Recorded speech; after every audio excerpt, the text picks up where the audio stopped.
Welcome to Movie House Cinemas. Popcorn? Yes, please. Sit back, relax, and enjoy the movie. Reclining chairs?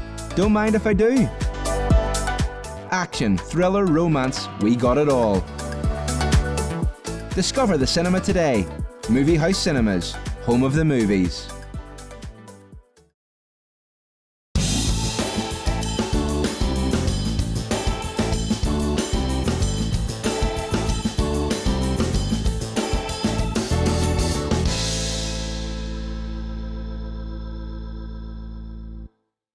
Good evening, and welcome along to a Robin Elliott Tonight special. Coming up on the show, we're taking a look back at Ireland's largest whiskey festival, Belfast Whiskey Week, and we're going to find out about Belfast's rich whiskey heritage.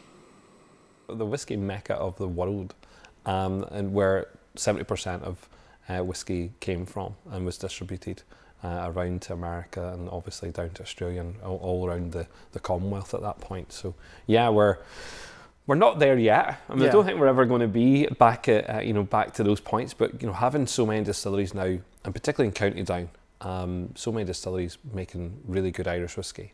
It's just great to see. Also coming up on the show, Kim Kelly is with us, and she's eating her way around Belfast. Is it nice? It's lovely. It's got John Power's cast strength whiskey in there. It's not very expensive, don't it? If you're going to eat that. Oh my goodness, it's absolutely good. That is absolutely amazing. It's very hard not to lick your lips afterwards as well. And that's got whiskey. We'll be meeting Master Distiller Graeme Millar. Anyone can call themselves a master distiller. I don't know if you know that or not. You don't have to there's no test. Right, okay. And we'll have some great music coming up on the show as well. All this whole world is out there just trying to score. I've seen enough, don't want to see any more. Cover me, wrap your arms around me, cover me. So to start off with, let's find out about this year's Belfast Whiskey Week, and I've been chatting to the man behind it all. Here's Paul Kane.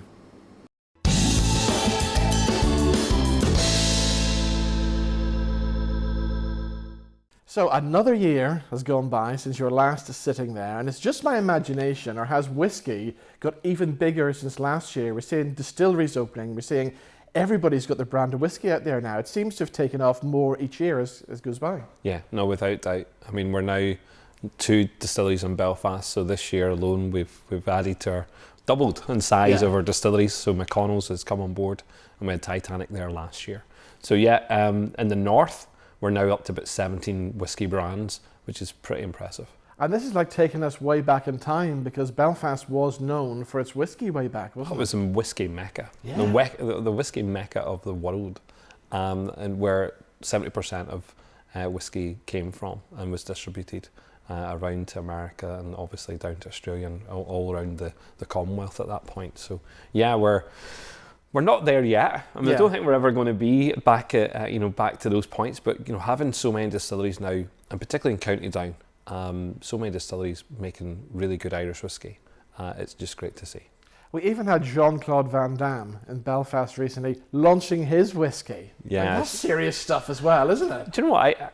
I said this at the time. It's impressive when someone of that magnitude, someone who generally is like a superstar, Hollywood A-lister, chooses Irish whiskey to be a whiskey that he wants to promote and wants to be part of.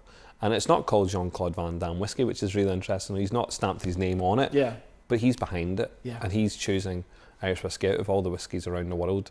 And obviously there's whiskey on his doorstep, and he's chosen to come across to Ireland. So that is interesting, and it just shows the prominence of Irish whiskey. Question must come up all the time: Irish or Scottish whiskey? What's it going to be?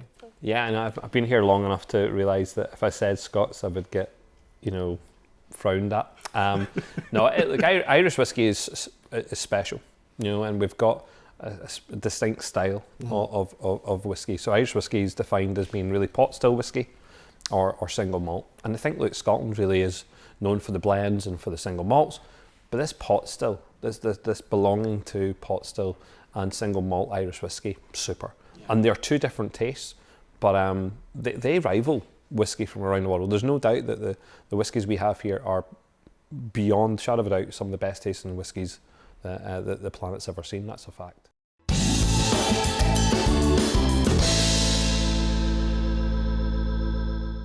Now, throughout Belfast Whiskey Week, there's just so many events happening right throughout the city. There's lots of food and whiskey pairing events going on as well. And we sent Kim Kelly out and about to eat her way around Belfast, and I think she's doing something with donuts at the moment.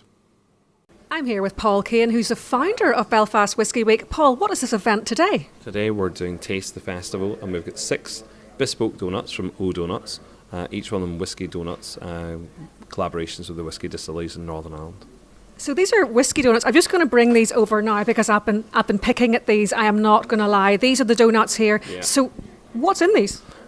Primarily whiskey. We've got a phenomenal donut here which is called a vanilla spice. It looks like a creme brulee on top.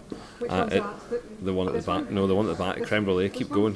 This one? Yeah. This one here? This one here, yeah. So is it nice? It's lovely.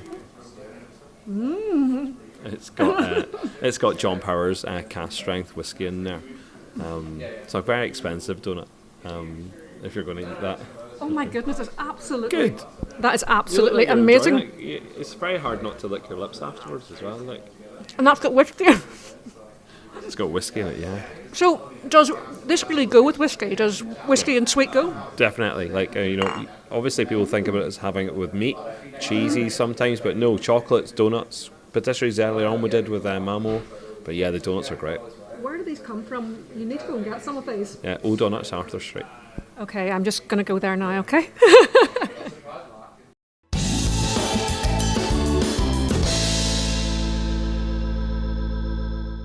Also on our special show this evening, I'm going to feature some of the best music guests we've had in the NVTV studios over the last little while. Let's start off with these guys who came in straight from America. They're always welcome in the studio. Here is the fabulous 19th Street Band with their latest single.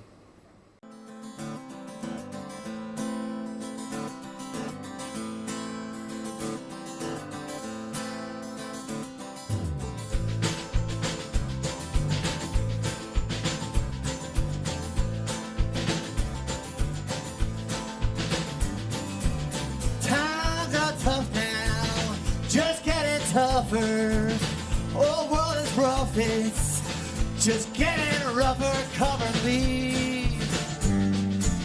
Come on, baby, cover me. Well, I'm looking for a lover who will come on in and cover me. Well, I'm his baby, you won't let them find us.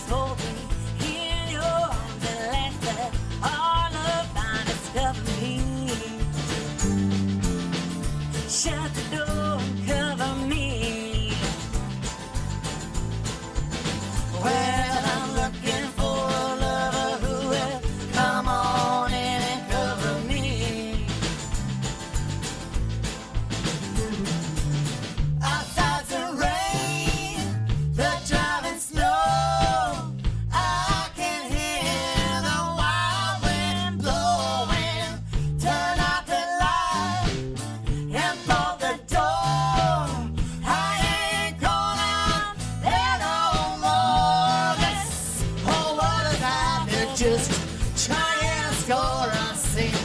I seen a love, don't wanna see anymore. Cover me. Come on, baby, cover me. Well, I'm looking for a lover who will come on in and cover me. All right.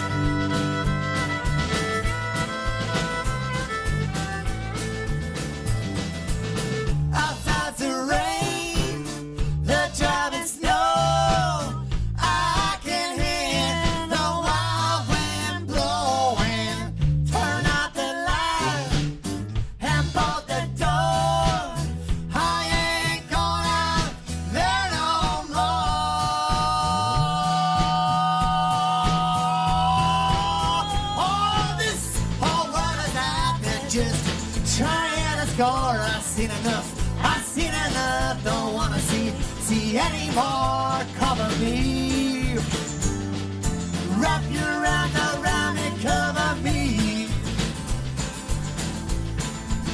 Well, I'm looking for a lover who will come on in and cover me. Well, I'm looking for a lover who will come on in and cover me. Well, I'm looking for a lover who will come on in and cover me.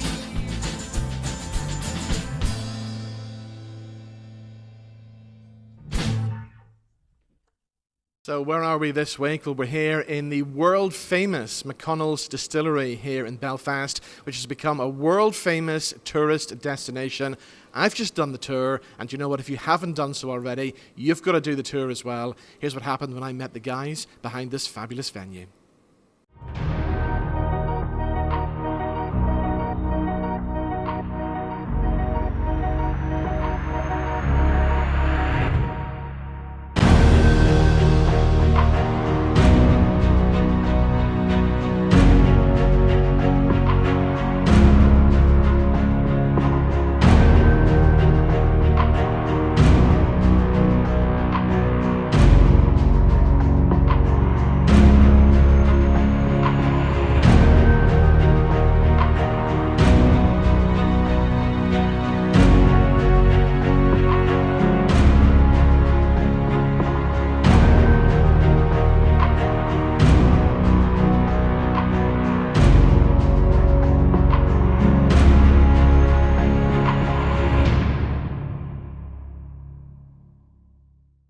So John, it's great to be here today in this new visitor attraction. I mean, already this has become world famous, hasn't it? Thank you. Well, it has really. We're opened just over 6 months now, and absolutely thrilled with the visitor numbers we've had so far, and the feedback we have. It's just been hugely positive. So delighted to be, playing our part in bringing distilling back to Belfast here at McConnell's Distillery.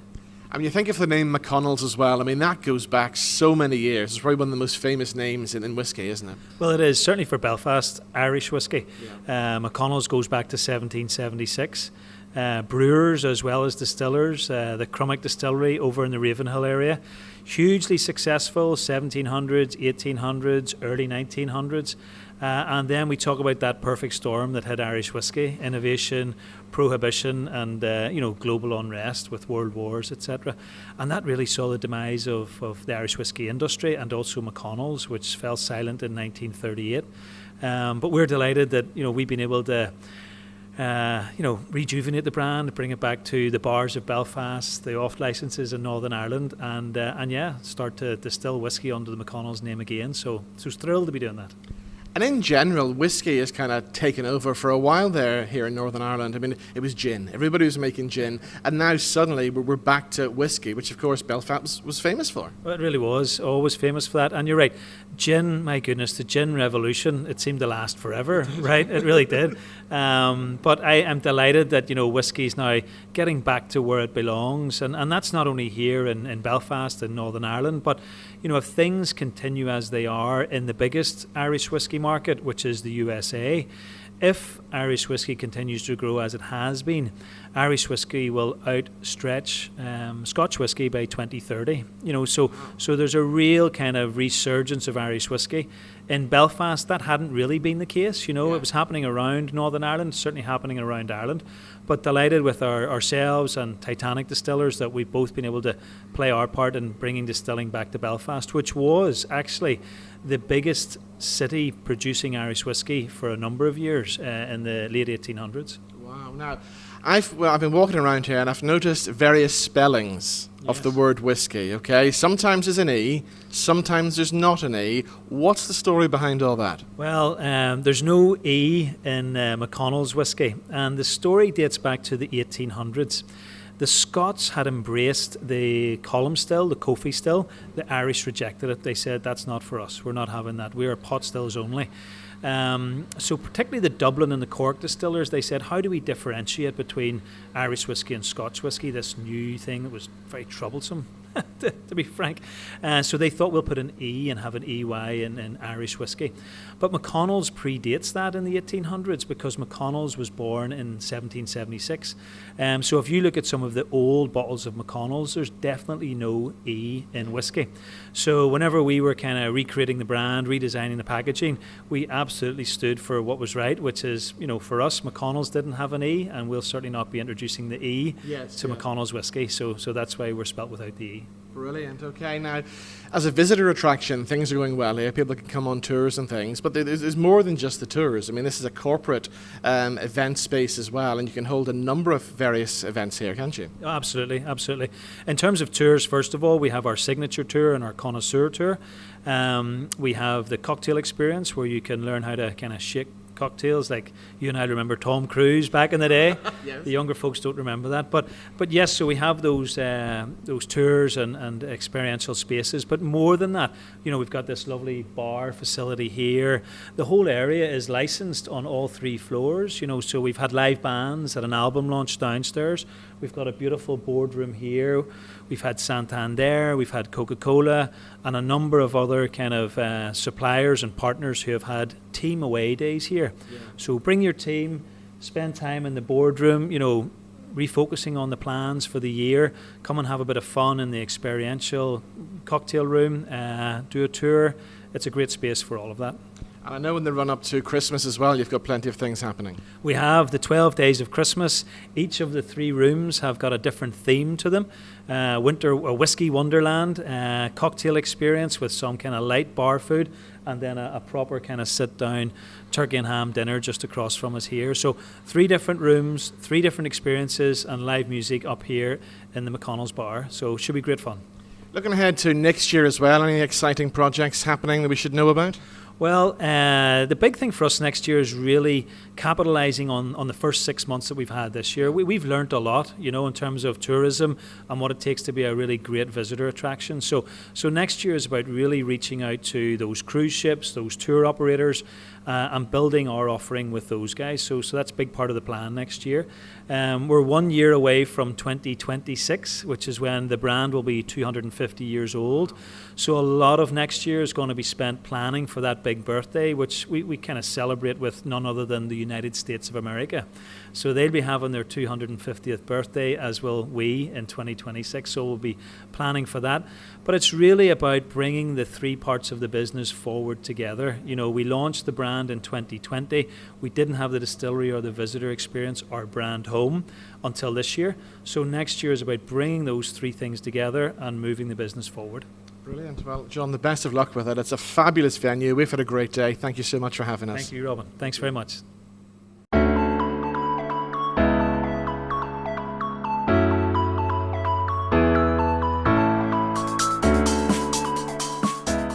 Okay, let's meet a man now who's pretty famous in the world of Irish whiskey. He's a master distiller. It's Graeme Millar. How are you, sir? Very well, thanks. Thank you for having us here today. So first of all, tell me, how does one become a master distiller then? Well, it takes a while, I guess. I studied food technology, and I spent many a year in the drinks industry from the age of 33. And I guess you learn the craft and you develop the skills, and eventually, I guess you can. Anyone can call themselves a master distiller. I don't know if you know that or not. You don't have to do. There's no test. Right. Okay. But I made a kind of rule for myself that once I brought home a significant award and had a fair number of years of whiskey distilling, gin distilling, then I would be comfortable with the term. So start with food science, chemical engineering, that's the ideal route for study, and then it's a matter of building up the experience. Yeah, now a pretty exciting job getting involved here, because this was a big name in whiskey way back in the day. Then it kind of disappeared, and you're kind of having a resurgence again, bringing back the McConnell's brand. That's a pretty big task. It is, and it's amazing for me. I grew up in Glengormley, not that far away from here, and to be in Belfast and distilling again and bringing McConnell's and bringing distilling back to Belfast is fantastic. And even on top of that, then to be in this building, this iconic building, dates all the way back to 1846. It feels like, it's home. It feels like we belong here, which is great. Even the cell door number lines up, with... That's what I was going to say. As well as being a distillery, you've still kept all the original features. It still looks like a jail. It still has the jail stories and stuff. And then you see these big, massive pot stills and things pop. It's pretty amazing. Yeah, it's great. Quite difficult to fit in, actually, to get in. So we had to open a hole in the roof, or two, and lower the stills and some of the bigger equipment in by crane. Yeah. And those were exciting days. You're watching the weather forecast and praying that everything goes in smoothly. But when you actually see the stills in place and the room is warm and the smells are happening, just a natural location for them. I was talking to John earlier on. I was saying for a while in Belfast, gin was the big thing. Mm-hmm. Now whiskey seems to have taken over. Is there still kind of a taboo around it where people think it's an old man's drink, or has it become cool? Is everybody drinking it now? Oh, it's very cool. Very cool. So, I don't mind a gin myself. But I think whiskey's becoming more accessible. The appeal is broadening. Cocktails are a big part of that story. So, we have our cocktail experience just opposite across the corridor. And that's a great way to spend, a couple of hours. If you're not a whiskey drinker when you walk in the door, you may well be a fan when you leave because you'll have found, a flavour combination that really works for you. And there shouldn't be the snobbery around whiskey either about, adding water or ice or ginger or even Coca-Cola. Yeah. There's no right or wrong way to drink it. Now, I wanted to talk to you about the McConnell's whiskey bottle as well, because it's very unusual and a lot of thought and time has gone into this bottle, hasn't it? It has. The bottle actually really pays homage to lots of elements of the history of Belfast. From the badge on top there's a Belfast brass-coloured badge that sits on top. And that pays homage to the industrial spirit of Belfast. One of the big industrial towns of the age, back from the 1800s all the way through. Very rapid growth in the 1800s, which attracted lots of new industry, based around the linen, the shipbuilding, etc. Then more and more industry on top of that. It also is the shape. If you turn it on its side, it's the shape of a pill box. So it has that line around the middle, and that really harks back to the articles of analysis that were written on the original label. There's no way we could say this today, but we had Dr. Bostock Hill saying this whiskey can cure all ills. It's very good for the digestion. So that's another element of it. Then we have the opaque glass on the base, and that harks back to the days of the Victorian public houses, where it wasn't really the done thing for women to be seen having a drink. So they would go into these little snugs, and the glass in the snugs would be opaque, so it was more private. And how ironic it is that Eleanor McConnell, who was the owner of McConnell's whiskey and had built it up from a startup, that it wasn't really the done thing for her to be in a bar, but she was in control of one of the biggest whiskey companies in Belfast. That's brilliant. We've got some glasses in front of us here. What have we got in these glasses then? Well, we have 3 drams here. One you can only really taste when you come to the distillery. So the first dram there, the clear liquid, that is our new make. So that's our triple distilled single malt that we make right here in Belfast. And this liquid, I'm so proud of it, honestly. The fruit notes and the flavour profile that we're able to achieve. It's like a smokiness or something. Yes, there's a little bit of smokiness, and that just, I suppose, really highlights the complexity of the spirit that we're making. I love the blackcurrant, sort of blackcurrant jam notes. If you taste it, actually, take a wee taste. It's 50% ABV, so it's very, very drinkable. But there's a blackcurrant jam note there. There's a little bit of citrus, quite a complex flavour profile, very accessible as well. That is different. Yes. Anything I've had before. Yeah, yes. So, and this is, this is the stuff that we're putting into casks right now to mature into whiskey. So, makes a lovely cocktail as well. Actually, a very good base for a cocktail. That's our new make. I'm very, very. I am definitely getting the blackcurrant through there. This is like an aftertaste hits you, and that's the flavour. It's a blackcurrant flavour. Yes, yeah. So the flavours that are formed during fermentation are really chemically identical to some of those fruit notes that you would get, with melon, mango, banana, those types of flavours. So the alcohol actually carries those flavours really well. It's such a good way to get flavour into a drink. Excellent.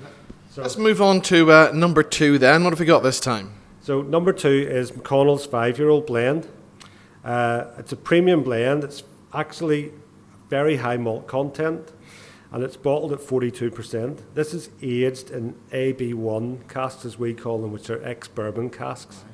And the process of using those casks and charring those casks before the bourbon goes in imparts some really very, very nice flavour compounds like butterscotch, vanilla, toffee.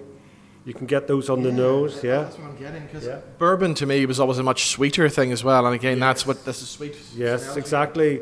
I don't know if it's because of my palate, but we do tend to actually make sweet whiskies. They're on the sweeter end of the palate. So lovely kind of citrusy character when you take a taste as well.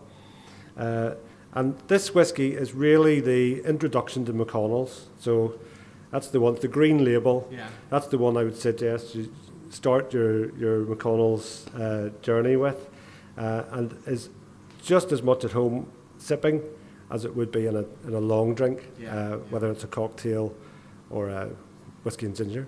Brilliant. Okay, let's move on to the third and final one here. What's this then? Okay, so this is based on the same liquid as the 5-year-old. It's a 5-year-old blend.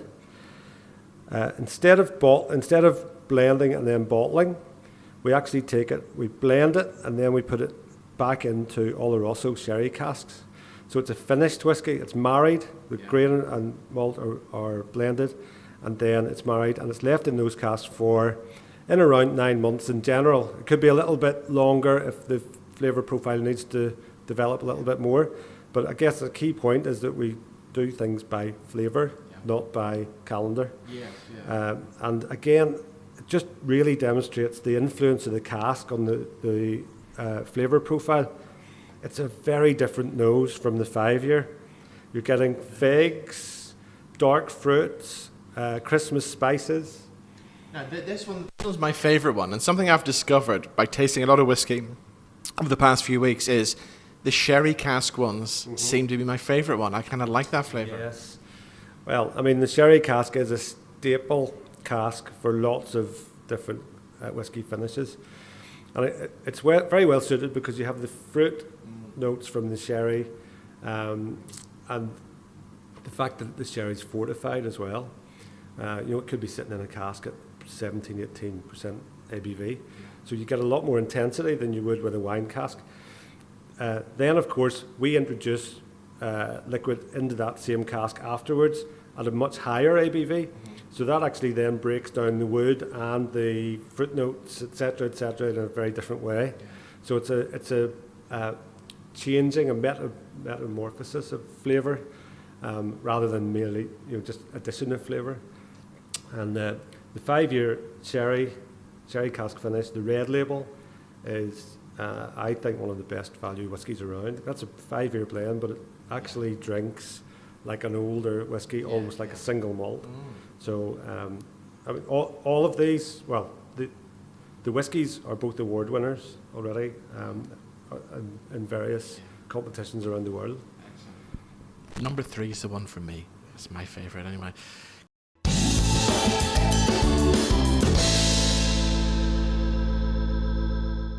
Now, Kim Kelly is still out and about on the streets of Belfast, and she's currently having lunch at Rome Restaurant. We're in Belfast City Centre for another fabulous event from Belfast Whiskey Week. So what are we doing today? We're here for Rome. We're going to have a lovely 3-course lunch paired with some really expensive, high-aged single malts and single grains. Now, about that, you gave me a whiskey earlier on and it came out of a can. It did. We have a vessel bottling, but it's really a canning. Yes. So there's a 21-year-old single grain from Two Stacks down in Uri, and they've given us it in can form. Yeah. It looks absolutely fabulous and it's 58%. It is. It's quite a lot of alcohol in it, but it's a great little tin to take around, maybe on the golf course, maybe going for a picnic or something. Yes, obviously we're promoting sensible drinking. Very sensible. So we'll go in here and do a little bit of sensible drinking. Let's go. Sensible eating, because the food in here is great. It smells amazing. I can't wait. Let's go.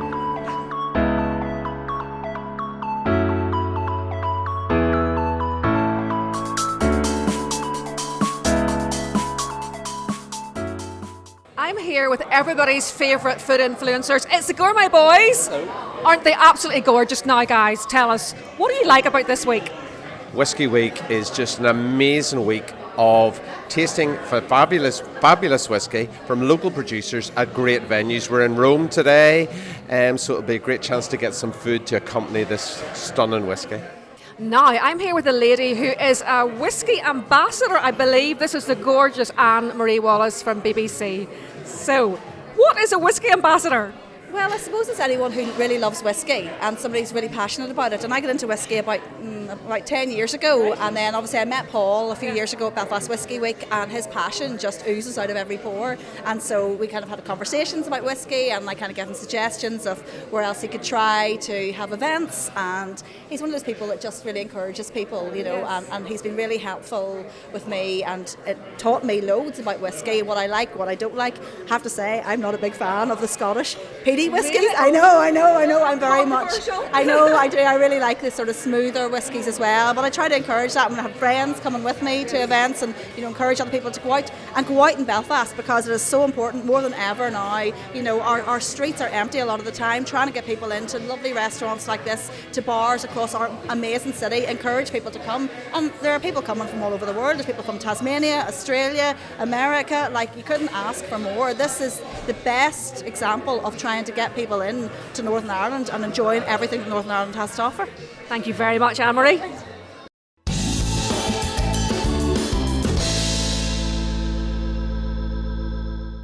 Now, over the last 20 years on Rob and Elliott Tonight, we've always supported young and up-and-coming bands on the show. These guys are going to be massive. It was great to have them in the studio recently. Watch out for their name. You're going to hear a lot more about them. Here are Brother Vice. Well, you promised me that I was more than all the miles combined. You must have had yourself a change of heart halfway through the drive, 'cause your voice trailed off exactly as you passed my exit sign. Kept on driving straight and left our future to the right. Now I am stuck between my anger and the blame that I can't face. Memories of something even smoking weed cannot replace. And I am terrified of weather, 'cause I see you when it rains. Doc told me to travel, but there's COVID on the plains. And I love Vermont, it's the season of the sticks. And I saw your mom, she forgot that I existed. And it's half my fault, I just stopped to play the victim. I'll drink alcohol till my friends come home for Christmas. And I'll dream each night of some version of you that I might not have, that I will not lose. And your tire tracks and one pair of shoes. And I'm split in half, that'll have to do. So I thought that if I piled good on some of all my bad, I could cancel out the darkness I inherited from Dad. No, I am no longer funny, 'cause I miss the way you laugh. Once called me forever, now you still can't call me back. And I love Vermont, it's the season of the sticks. And I saw your mom, she forgot that I existed. And it's half my fault,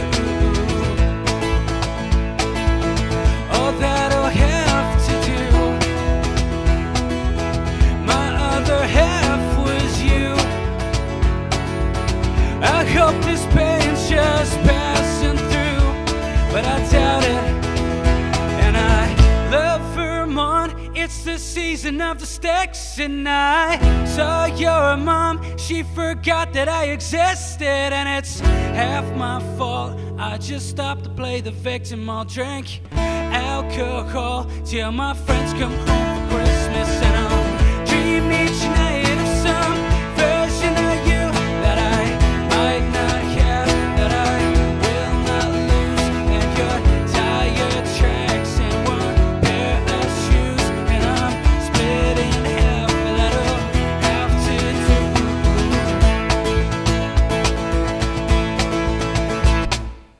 Now, another hugely popular event during Belfast Whiskey Week is the walking tours, and Kim Kelly is currently at Belfast City Hall with Marty McAuley. So we've finished lunch, and to walk off the lunch, we've decided to meet up with Marty. Marty is a professional tour guide, and he's going to guide us around the city. Tell us, what is there to see in Belfast that's to do with whiskey?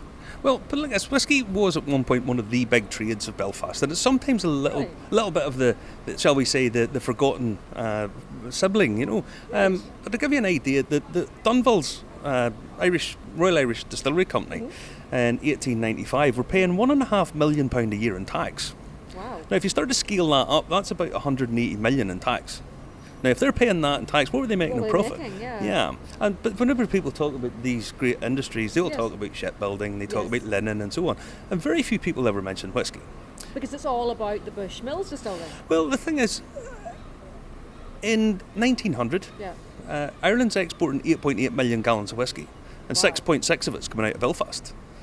And yet people have no knowledge of this. And so it's what happened? Well, what happened to our whiskey? There was a perfect storm, really. There was a number of different things happened. Partition of Ireland had played its part, prohibition. There was a kind of a little bit of prohibition over here as well. People James Craig, the first Prime Minister of Northern Ireland, they were all whiskey millionaires. That's how they made their money. Right. And there was kind of a sense that, well, it's not really a trade we want to be in. We are very upstanding, respectable people, and they just wanted to get out of it. And so 1936, Dunville's disappeared, the Avonale Distillery has disappeared, Conswater disappeared, the McConnell's Distillery at the bottom of the Ravenhill Road had a number of fires and stuff. So there's a whole plethora of things. But there are other things that are connected to whiskey that aren't necessarily that well known. For example, the Dunvilles. The last of that family was Una Dunville. And Una Dunville wasn't well when she was born. And there's a few terms that we certainly wouldn't use today. But she was sent away to a hospital in England, where she fell under the care of a man called Langdon Downs. And it was the whiskey money and the fact that Una was under the care of Dr. Downs that she was one of the first people in the world diagnosed with Down syndrome. And that research was in part paid by whiskey money. And there's lots of little bits and pieces of that thing, those things. It's really interesting. All around Belfast. And I'll give you another example. During the plantation, lots of Presbyterians came from Scotland over into Northern Ireland, into Ulster. And the first wave of Irish immigration into the US was the Scots-Irish. And they took distillation with them, because the Presbyterians were the party animals back in the day. We don't think of that today, but they took their music over to the US. And the guys that we sort of think of as moonshiners, well, it's the same guys that were making potcheens over here, were making moonshine in the States. Exactly the same people doing exactly the same thing. So the essence of the Scottish whiskey industry came from here, because we know whiskey left Ireland to go to Scotland. But most people don't realise that whiskey left Ulster to go to America as well, and the sort of genesis of that whole industry was from here. So we're central to the whole whiskey story, and again, that's all kind of forgot about. So there's lots of little stories and anecdotes and so on. And whenever we're doing the tour, we pop into the Friend at Hand as well around there. We have to go and see Willie's. What Willie Jack has done around there is there's nothing like it in the world. Kim, I've been in hundreds and hundreds of bars in my life, and I've never been anywhere like the Friend at Hand. Anywhere like that. It's just I haven't. So we do that. We do a little tour. We get a couple of drinks. We go and see little spots that people sometimes walk past and they don't know. But they've forgotten about it. I'll give you another example. I was saying there about James Craig. I was in Iceland last year. And if you go to Iceland, have you been? Never. Well, I thoroughly recommend it. Bring a coat. Put it like this. I was at the geezers over there. Yes. Everybody goes to. Yeah. James Craig owned them at one point. And the idea was the hot water from there, he was going to use them to make whiskey. Right. So he owned those geezers at a time. So people, all of these little connections that a lot of people just don't know about. And that's incredible. There's just so much. I can't wait to get on this tour. I could listen to you all day long with your anecdotes. Trust me, you couldn't. Come on, let's go walking.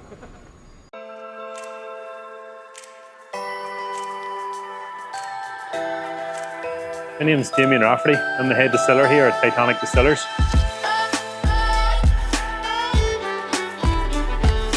So Titanic Distillers is a passion project for one of our directors, Peter Lavery, and the idea was to bring a whisky distillery back to Belfast. The first one since 1936. He's found this building here, which is on the site of where the Titanic was built, and it was just a marriage of two right place at the right time, the brand name plus the building together to be able to build this distillery that we have at the moment.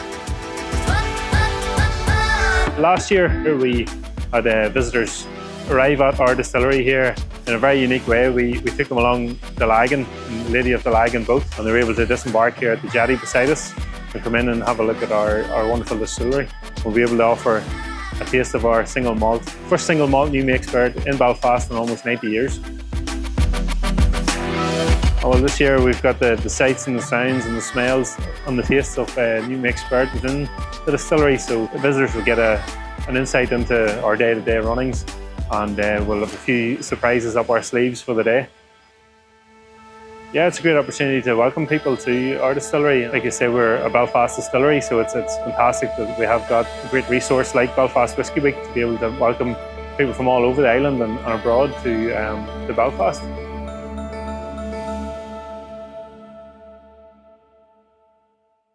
Now we're heading over to the Deer's Head in Belfast, where Kim Kelly is chatting to another whisky legend, this time Carol Quinn.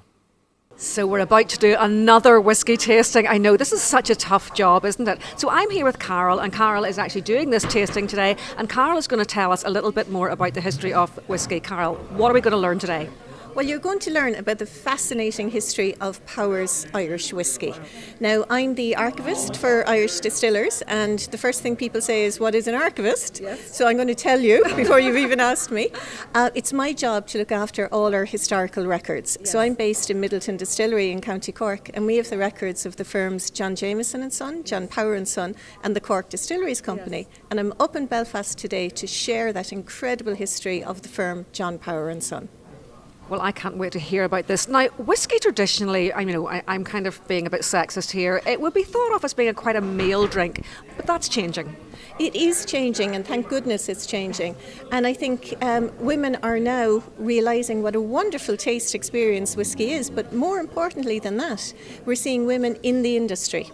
And I'm as happy to see that as I am to see women drinking our whiskey. For example, back in Midleton, the head of our distillery is a woman, Jamie Jordan. Our blending team, 75% female. And what has changed really, you have to go back to the education system. Yes. And more young women are going into sciences. Yes. And that's your route into distilling really. And traditionally, girls weren't offered STEM subjects. No. But now they're doing things like chemical engineering, food engineering. And we're seeing it through our own graduate program. We're getting a lot of incredibly talented females applying to our graduate program who are going on to have careers all over the Irish whiskey industry. I love that. I love it for the girls. Now, if I was a girl, which of course I am, and I'm not really a whiskey drinker, what would be a good starting whiskey for me? Well, I think everyone is going to find their own taste. Now, you might have a slightly more sweet tooth, yes. So I would say maybe a bit more sherry influence. I'd suggest trying a redbreast. Personally, what I like is, I'm slightly old-fashioned, that'll come as no shock to you. I like this spicy pot still taste, so I like a Power's John's Lane. Right. Either of those two would be a wonderful introduction to Irish whiskey. Fantastic. Well, let's go and get a little taste of Irish whiskey.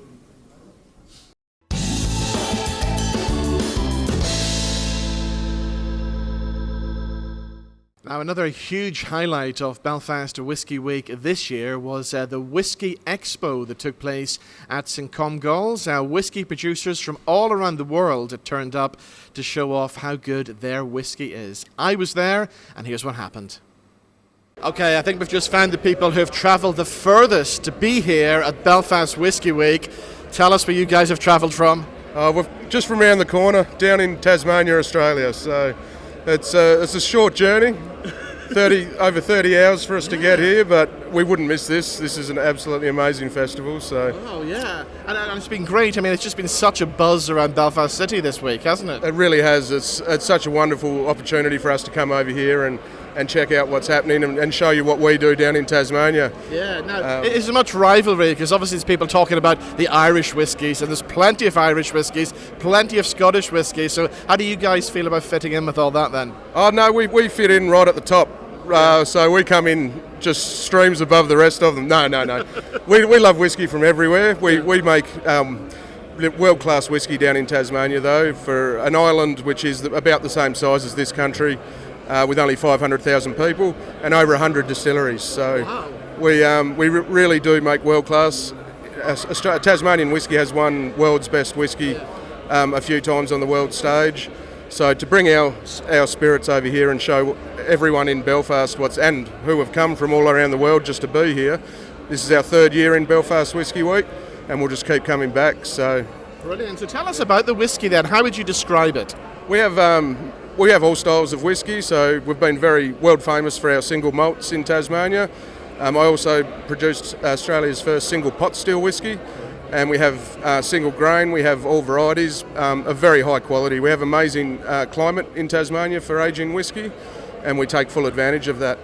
So the fun and excitement continues here at the Whiskey Expo at Belfast Whiskey Week. I think I've been sampling whiskies from all around the world. We've just done Tasmania. Now we're moving slightly closer to home. We're off to Dublin now, aren't we? So tell us about your whiskey then. So we're here today with the Dublin Liberties Distillery, and we have 3 brands under the umbrella. So we have Dubliner, which is a more accessible range. So we have a couple of whiskey-based liqueurs, and then we have our bourbon cask, which is kind of the core of that range. And then you kind of step up, and we have our Dead Rabbit Irish whiskey, which is made in collaboration with the guys who own the Dead Rabbit Grocery and Grog. Everybody knows them, world famous, aren't they? Famous, yes. And not only do they make fantastic cocktails, they make beautiful whiskey as well. So it's a whiskey that was designed to be utilised in cocktails, but also I always describe it like an Irish whiskey with an American accent. So if you're a fan of American whiskies, really, really good transition into Irish. Yeah. And then the third kind of brand under the umbrella is actually the Liberties range, which is a focus on single malts. They're a slightly higher ABV, all age statements, and they all have kind of fun names to reference the history of the neighbourhood. So yeah. Okay, so what kind of names do they have then? Oh, so we have Oak Devil, Copper Alley, King of Hell, Murder Lane, Keeper's Coin. Yeah, so they all have different... so I don't know if you know much about the history of the Liberties. No, I don't. Tell me all about it. Tell me all about it. Okay, so, well, we've named our distillery so it's very easy to find. Yeah. Okay, so you go to Dublin and then you go to the Liberties and then ba-bow, we're the distillery. But it was originally outside of the Dublin city walls. And so it was called the Liberties because you were at liberty to do whatever you wanted to. Yeah. So that meant that all of the fun things happened in that part of town. So you've got a lot of distillation, brewing. You also had blacksmithing, tannery, and, you know, some gambling and prostitution and murder. Like, just like the casual things that you do when you're let roam loose even. And so, yeah, so each of our whiskies in the Liberties range have a name that relates to that area.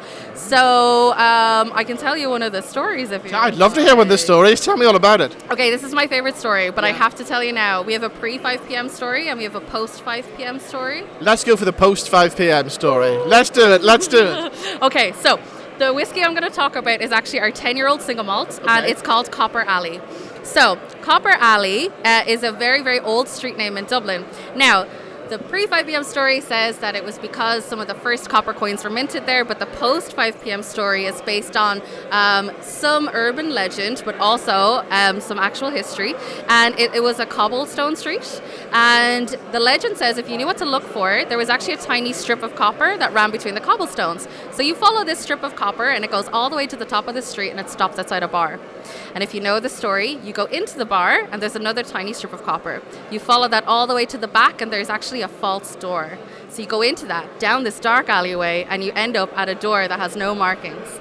That door was the entrance, or a secret entrance, into the Maidenhead Tower, which was the most famous brothel of the British Empire. Wow. Wow. Yeah. And is it still open? No, it is not still open. No, unfortunately not.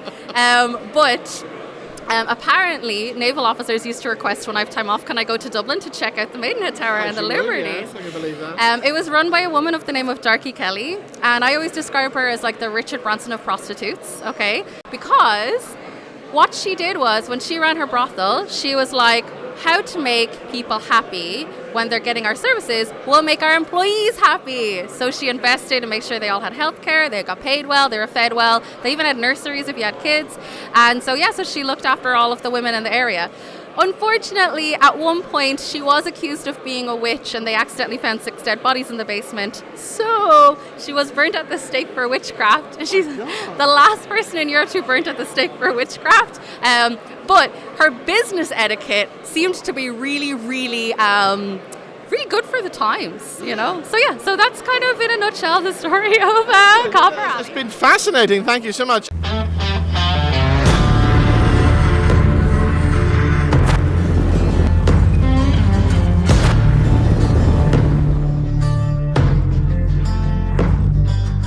My name is Peter Rogan, and I'm the distillery manager here at Ecklinville, located on the Irish Peninsula, just off the shores of Strangford Lough. We are a field of glass facility, so everything that happens at Ecklinville in terms of our own spirit, we sow, we grow, we harvest, we distill, we bottle, and we label, and then it goes out to distribution from the site. Last year, we were involved in a number of events, both in terms of cocktail tastings, core tastings. We had a couple of events throughout the week. The highlight for us was undoubtedly the Distillery Day here at Ecklinville, where we had a number of our heritage brands on display, which included both Dunvilles and O'Cumber. To date, we have a core tasting lined up, potential involvement in the cocktail event if it goes ahead. And of course, the highlight for us again is going to be the Distillery Day here at Ecklinville. It's fantastic to see people just descend onto the estate, walking up through the tree-lined avenue, and we always love the opportunity to showcase what we have here at Ecklinville.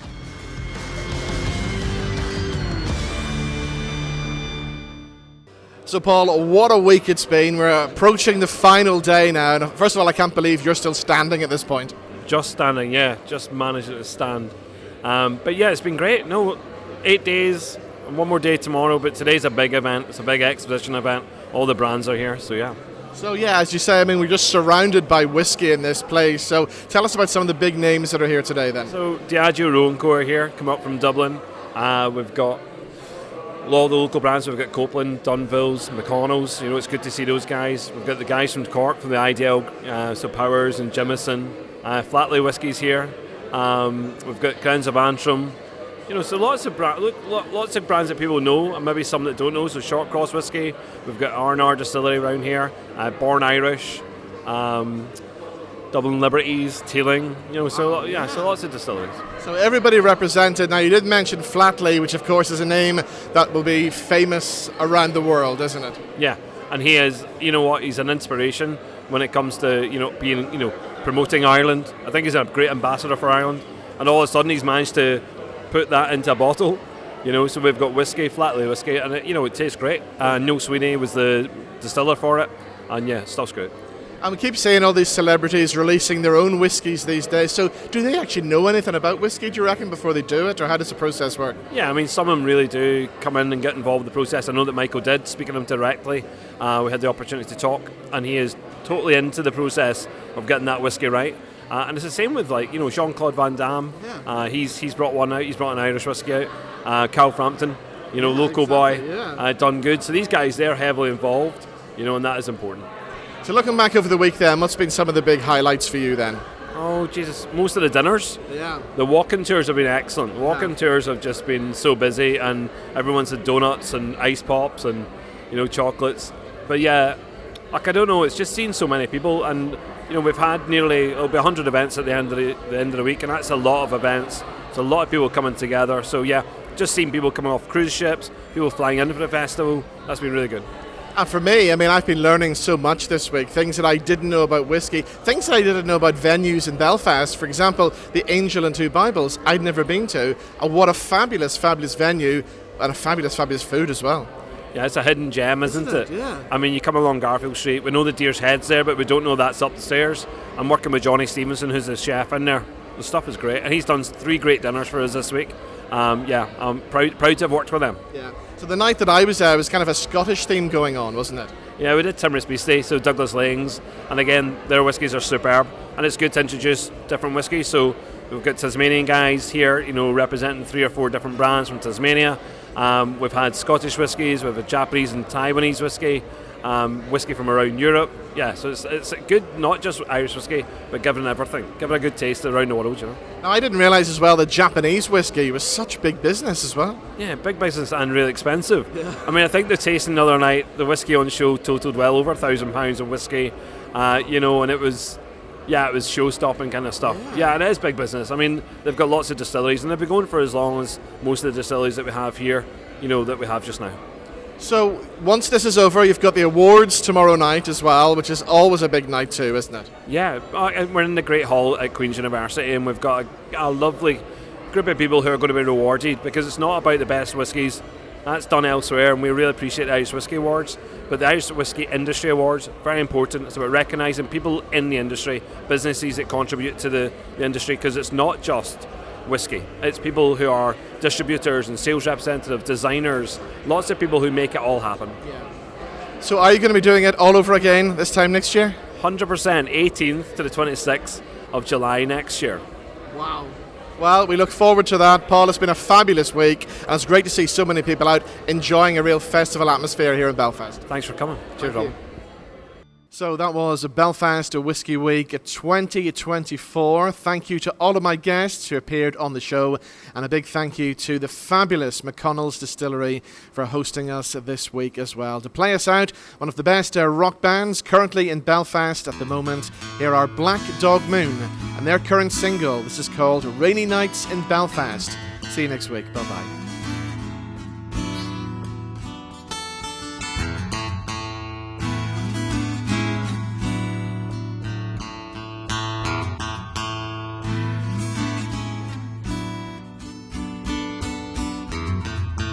Thursday night I'm looking out for you.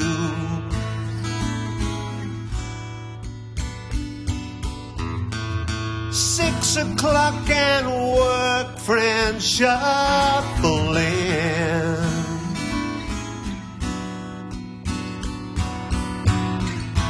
Just another night for me and you.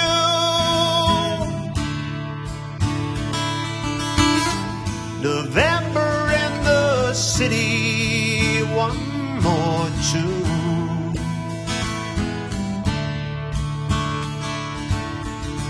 I see you walking by the window.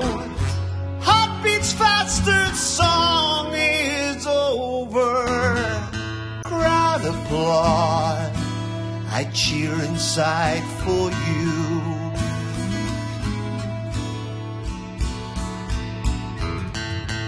Danny's talking at the bar to Stu.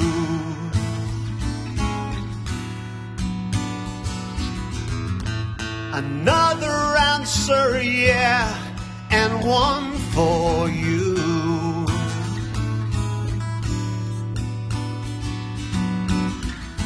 Barman drops a glass, the place explodes.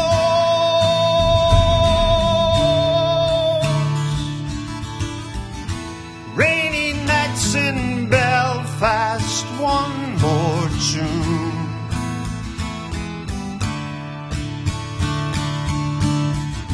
Glistening streetlights, cars sail